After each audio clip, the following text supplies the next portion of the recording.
Hai Sobat Berjasa, Assalamualaikum warahmatullahi wabarakatuh. Senang sekali pada hari ini kita bertemu kembali dalam acara Ruang Begesa Dinas Kesehatan Kabupaten Banyuasin. Sobat Begesa, pada hari ini kita kedatangan narasumber yang sebenarnya sudah tidak asing lagi di Kabupaten Banyuasin. Beliau di sebelah saya ini adalah Dr. Indah Deriane MKes. Assalamualaikum dokter. Selamat pagi semuanya. Baik dokter, alhamdulillah terima kasih dokter sudah bisa hadir bersama-sama kita pada hari ini. Sobat Begesa, materi kita pada hari ini sebenarnya materi yang baru booming karena kita sebenarnya pada kesempatan ini masih berkutat dengan COVID-19 ya dok.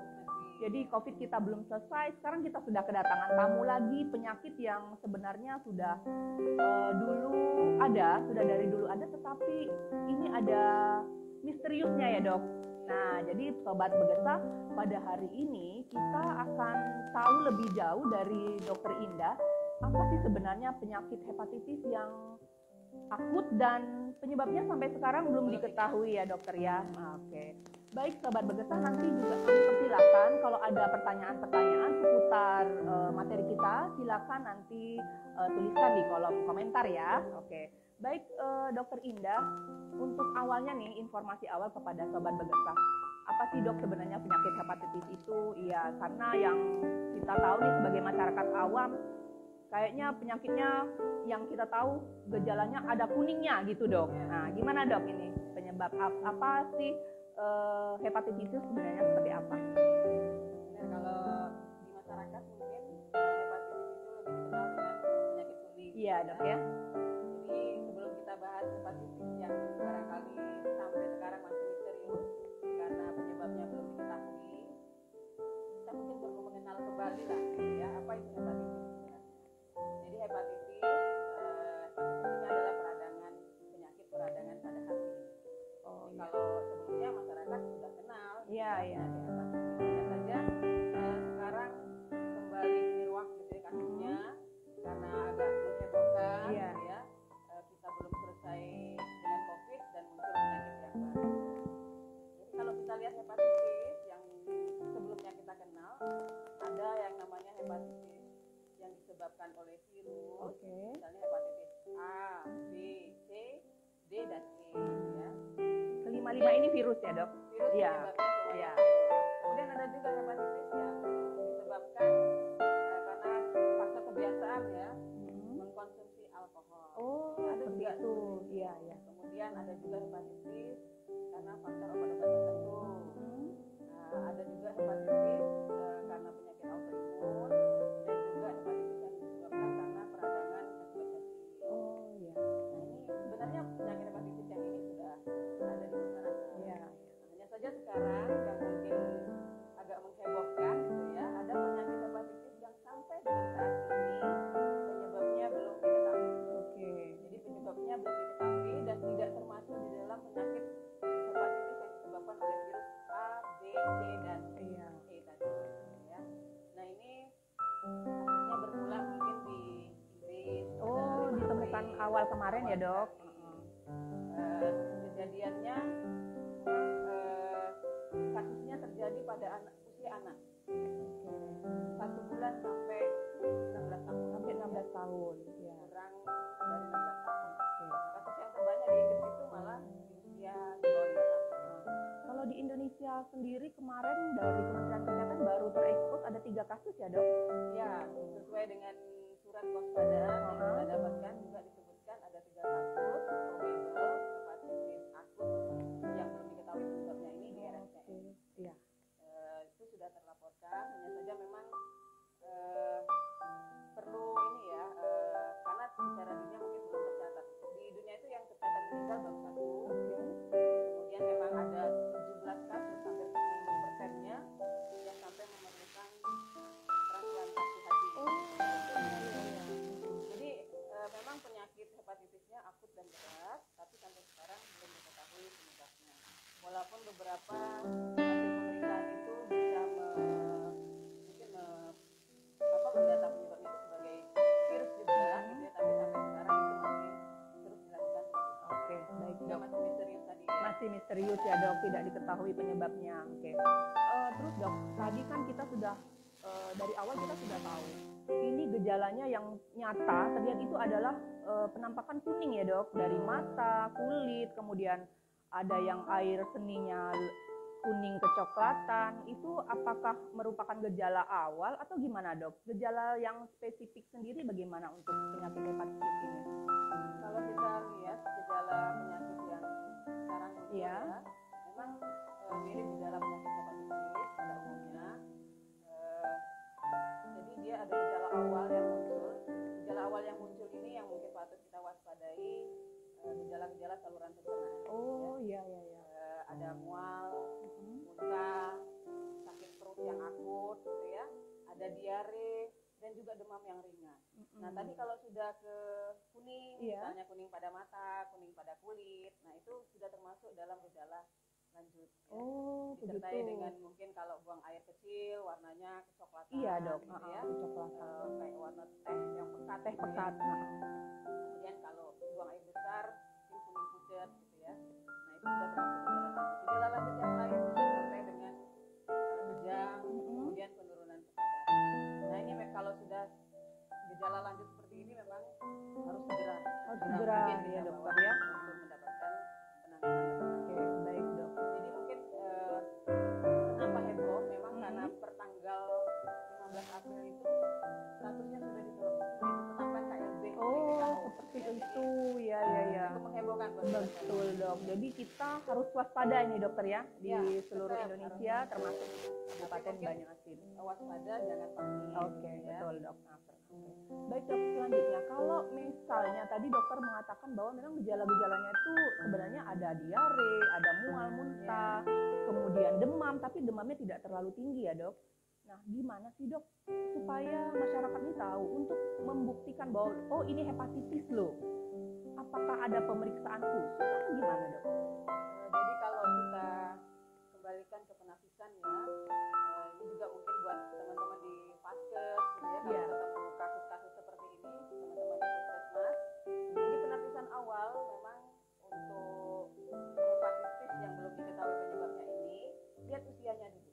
Oh seperti itu. Jadi kalau usianya lebih dari 16 tahun maka akan kita singkirkan bahwa dia tidak termasuk dalam hepatitis akut yang belum Misterius diketahui ini. penyebabnya. Iya. Ya, Oke. hepatitis misterius lebih enak Iya, ya. misterius Lebih dokter. pendek gitu Lebih kan. pendek.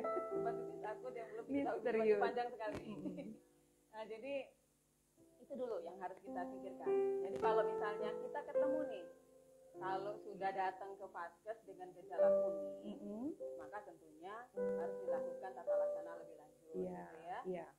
Kalau di Puskesmas mungkin pemeriksaan yang lebih detail belum bisa kita lakukan. Tetap kasusnya harus dirujuk ke Dirujuk rumah sakit. ya. Oke. Tapi ketika datang masih gejala awal, ini ada mual, muntah, jadi teman-teman di Vaskes sudah harus melakukan pemeriksaan. Pertama usia. Kalau usianya tidak termasuk dalam usia yang 1 bulan sampai 16 tahun, maka kita singkirkan bahwa Singkirkan. gejala kemungkinan dari hepatitis misterius. Oke. Ya. Oke.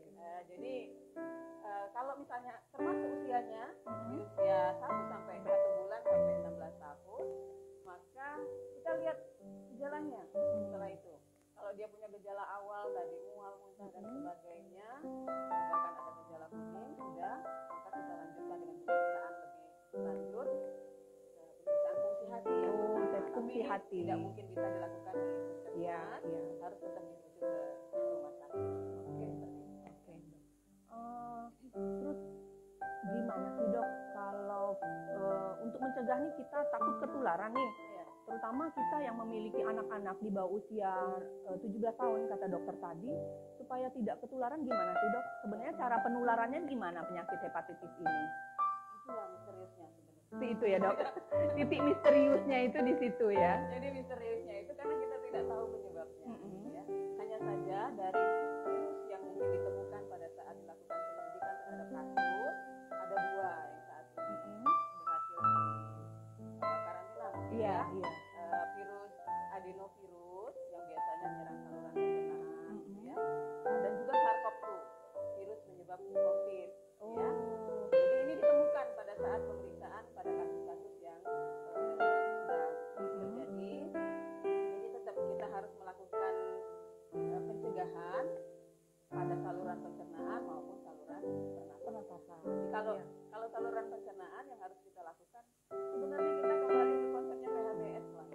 dok. perilaku, Kita udah punya hidup, PHBS. dan Bener, sebagainya. benar sekali Ya. dok. Jadi ini jangan ditinggalkan.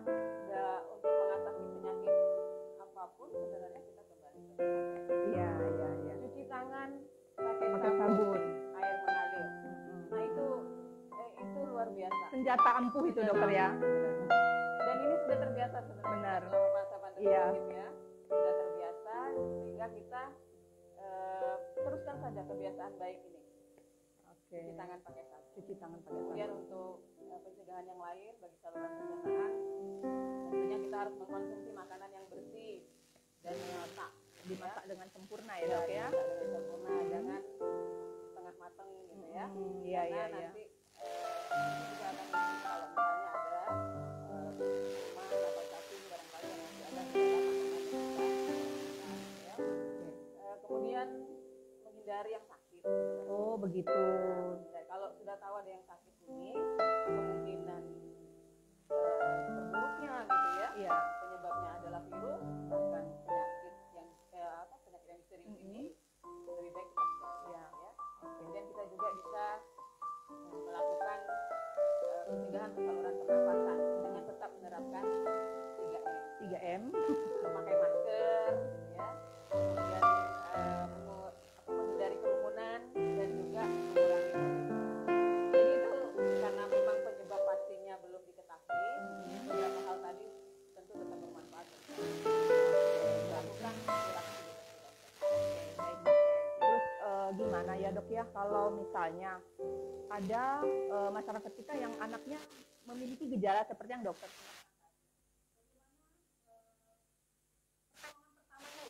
gitu dok. Kalau misalnya demam, mual, muntah, diare, apa yang harus dilakukan ibu-ibu di rumah nih dok? Ya. Ada beberapa langkah penting ya. Jadi kalau yang pertama, kalau sudah sakit tentunya harus dilakukan penanganan. Iya benar. Tapi yang tadi kita sampaikan sebelumnya, pencegahan itu jauh Lebih baik. gitu ya. Iya. Jadi untuk penanganan kalau misalnya sudah ada keluhan seperti tadi, sudah ada gejala awal, mual, muntah, diare, bahkan ada demam ringan, ya memang tetap kita anjurkan untuk segera dibawa ke fasilitas kesehatan untuk Iya, mendapatkan pertolongan lebih lanjut. Oke. Supaya kan kalau bisa sih jangan sampai muncul kuningnya. Oh seperti itu. Kalau sudah kuning, karena kita belum tahu pasti Iya. penyebabnya, beberapa kasus kan terjadi penurunan kesadaran, kemudian bahkan sampai harus dirawat di ruang ICU ya. Iya. Dan 10% kasus di awal itu bahkan sampai dengan harus ditransplantasi hati. Artinya ada begitu. gagal hati. Ada gagal yang hati ya dok? kondisi penyakit ini menyebabkan hepatitis akut yang berat. Iya. Jadi kalau ada gejala awal seperti tadi lebih baik dibawa segera ke fasilitas kesehatan karena kondisi saat ini sedang ada kasus penyakit hepatitis yang misterius. Oke. Tapi masyarakat tetap jangan panik. Iya dok ya. Tapi perlu waspada. Perlu waspada, baik dok. Ini dok, sering terjadi nih, katanya penularan untuk hepatitis sendiri itu ada karena memakai alat makan yang bersama-sama, itu ada nggak dok? Seperti itu Ya, kemungkinannya. itu tadi ya salah satu pencegahan yang juga bisa kita lakukan menghindari penggunaan alat makan yang sama. Oh begitu. Memang hepatitis A dan E itu menularnya dari makanan. Oh. Jadi dari pencernaan. Kalau B itu lebih ke penularan misalnya melalui hubungan seks, transfusi darah Oke, gitu ya, heeh. dari ibu ke bayi. Makanya ada Iya, iya, iya. pencegahan pada saat ibu Ibu hamil hamil, harus diberikan harus Ya, diperiksa diperiksa, gitu ya, HDSAG. diperiksa triple eliminasi. Karena memang penularannya lewat darah. Oke. Nah, untuk kasus hepatitis A dan E itu penularannya lewat makanan. Menghindari seperti itu. penggunaan alat makan yang sama itu Iya. harus kita lakukan kita. Baik, Dok. Jadi memang sebagai tua ini memang harus waspada, tapi jangan panik ya dok. Ya, Seperti itu. Oke. Baik dok, sebelum nanti kita lihat pertanyaan-pertanyaan dari teman-teman di Facebook maupun di Instagram, kira-kira Dinas Kesehatan Kabupaten Banyuasin sendiri ada upaya apa ya dok ya untuk mencegah, apakah ini supaya tidak meluas atau kita memberikan informasi atau ada upaya-upaya lain dok? Gimana dok dari Dinas Kesehatan sendiri? Baik, kalau kita sesuai dengan edaran yang sudah dikeluarkan Kementerian Kesehatan, kita Dinas Kesehatan juga sudah mengeluarkan surat edaran yang disampaikan ke puskesmas dan rumah sakit yang ada di wilayah Kabupaten Banyuasin tentang kewaspadaan terhadap penemuan kasus hepatitis akut yang belum diketahui penyebabnya. Jadi surat edaran ini sudah disampaikan, didistribusikan ke seluruh fasilitas kesehatan yang ada. Di dalamnya kita tetap menghimbau kepada puskesmas dan rumah sakit juga ya, ke teman-teman puskesmas untuk mewaspadai kalau ketemu kasus-kasus dengan sindrom jaundice atau sindrom kuning ini gitu ya. Kemudian juga mengaktifkan penguatan surveillance-nya di puskesmas ya.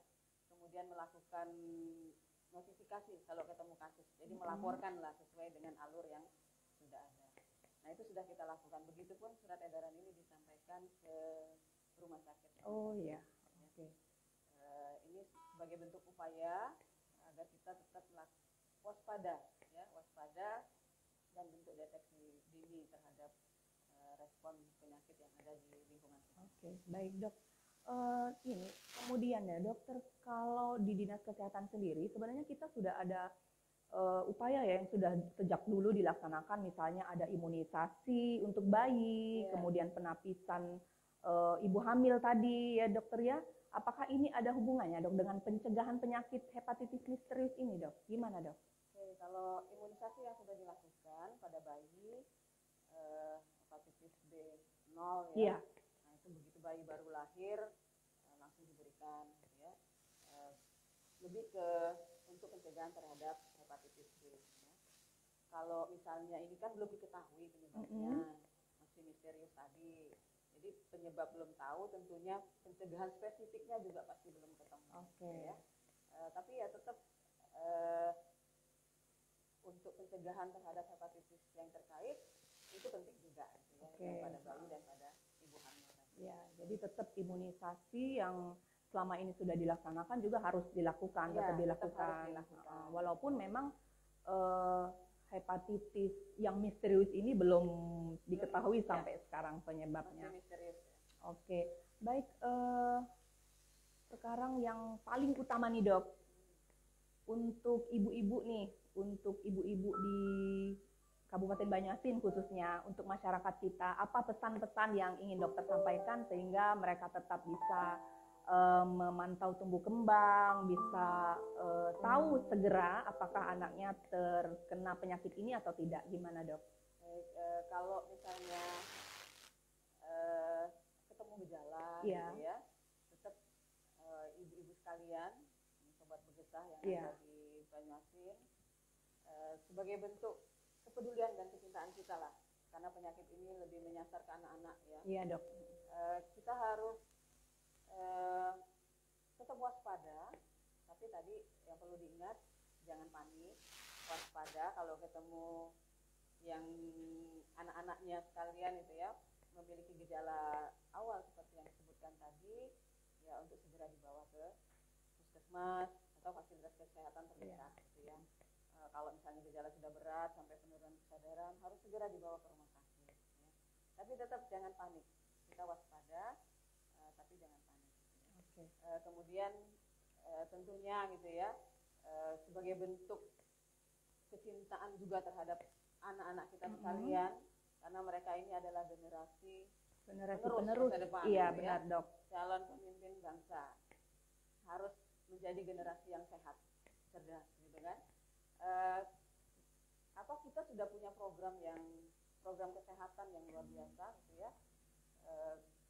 Ajak gitu ya anak-anak kita yang mungkin belum mendapatkan vaksin, imunisasi yang lengkap untuk segera mendapatkan itu di fasilitas kesehatan. Apalagi beberapa kasus terakhir di kecamatan yang ada di wilayah Banyuasin, ada kasus-kasus yang sebenarnya bisa dicegah dengan imunisasi, mulai muncul kembali ya dok. Seperti difteri, campak.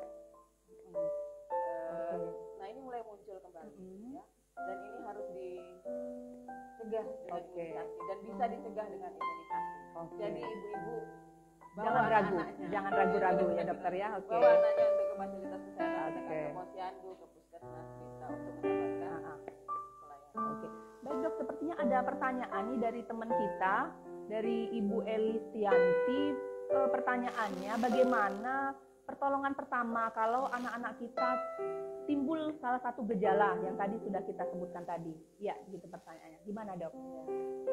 Kalau ada gejala awal untuk hepatitis akut yang misterius ini, tadi gejala awal kita sebutkan bisa mual, gitu ya, muntah, diare, juga bisa demam ringan. Tentunya kita segera bawa saja ke fasilitas kesehatan terdekat untuk mendapatkan tata laksana pengobatan. Iya, Ya. benar. Nanti kan tentunya akan ada edukasi lah ya, edukasi Dari petugas kesehatan ya, dokter ya. Iya. tersebut. Kalau misalnya karena kondisi sekarang kita tetap pada kondisi yang harus mewaspadai lah Benar. hepatitis misterius ini ya. Jadi tentunya akan diedukasi untuk kembali kontrol gitu ya, kalau misalnya ditemukan gejala-gejala. Jadi di tahap awal sudah mendapatkan penanganan Iya. segera gitu ya, Iya. yang bisa dilakukan. Ya, oke, baik. Terima kasih, Dok. Mungkin yang terakhir, Dok, barangkali perlu diingatkan bahwa ke depan ada kegiatan imunisasi atau apa yang bisa diingatkan dengan masyarakat, Dok? Jadi tadi menyambung banyak sekali penyakit yang mulai muncul ya, yang harusnya bisa dicegah dengan imunisasi. Tidak jauh-jauh, bukan di belahan dunia yang lain, gitu. Iya. Tapi di Banyuasin ini ada muncul penyakit difteri, campak yang harusnya sudah bisa dicegah dengan imunisasi. Maka jangan ragu-ragu untuk bawa anak-anak kita sebagai bentuk kepedulian kita dan kecintaan kita pada anak-anak kita. Bulan 5 ini ada program bulan imunisasi anak nasional. Oh, iya. BIAN, Bian, ya, dokter ya? Kalau Bian. dulu bulan imunisasi anak sekolah, Iya. nah sekarang bulan imunisasi anak nasional. Bedanya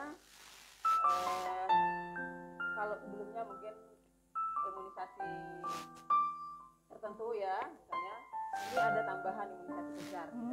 Begitu. Jadi di dalamnya itu ada tetap kampanye campak dan rubella, karena Indonesia kan akan mempersiapkan untuk eliminasi campak rubella di tahun 2023. Oh, begitu, Kita Dok. Iya. teruskan kampanye campak rubella ini, membawa anak-anak kita untuk diimunisasi pada bulan 5 ini. Oke. Bisa mendatangi posyandu. Nah, ingat ya ibu-ibu atau yang di pos rumah, imunisasi sobat terdekat. Bebeta, iya.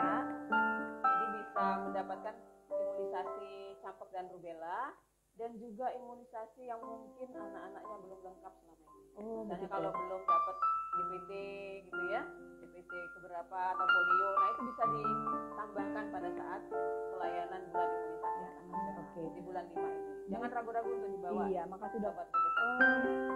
Ada satu lagi nih, Dok, pertanyaan dari teman kita di Puskesmas Jakabaring ya, dokter ya. Katanya apakah ada hubungan penyakit hepatitis misterius ini dengan vaksin COVID-19? Sebenarnya ini pertanyaan ini sering muncul di Iya. sosial media dan barangkali sudah tahulah kita arahnya kemana, karena barangkali yang perlu ditekankan adalah hubungannya itu tadi. Bagaimana, Dok, menurut dokter? Ini termasuk yang banyak ya. Iya, yang banyak sekali ditanyakan. pertanyaan seperti ini. Karena memang ya kita tahu kalau hati itu tempat metabolisme segala macam, baik makanan, Iya. obat gitu ya. Jadi ya kalau obat-obatan tertentu juga bisa menjadi toksik untuk di hati gitu ya. Maka muncullah kecurigaan mungkin vaksin COVID Iya, juga bisa iya. menyebabkan hepatitis akut ini, karena memang hepatitis ini sebelumnya belum ada. Belum ada. Begitu pandemi COVID muncul. Muncul. gitu ya. Jadi dihubung-hubungkan barangkali, Dok. Dihubung-hubungkan. Jadi kalau Iya.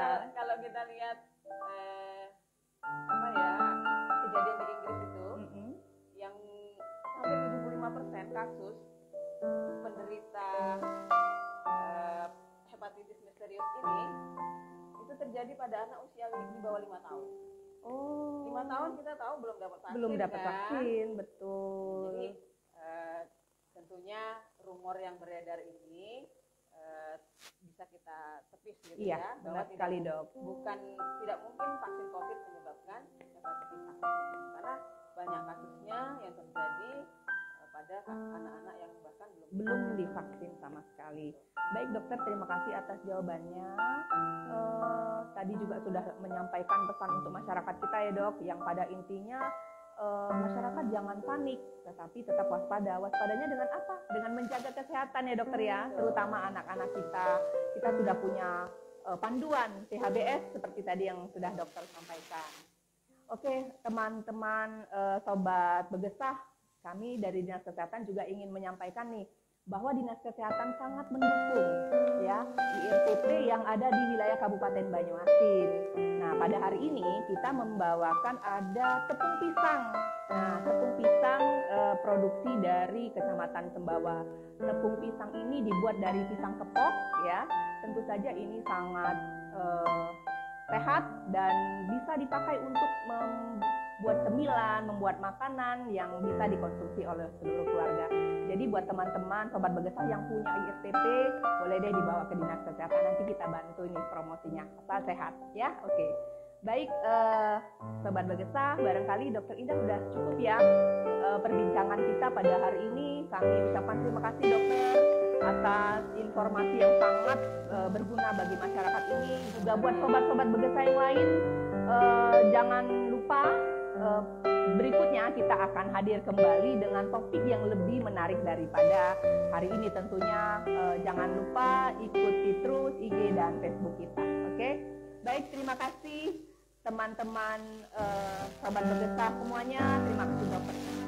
Mari kita bersama-sama kami akhiri. Wabillahi taufiq wal hidayah. Wassalamualaikum warahmatullahi wabarakatuh.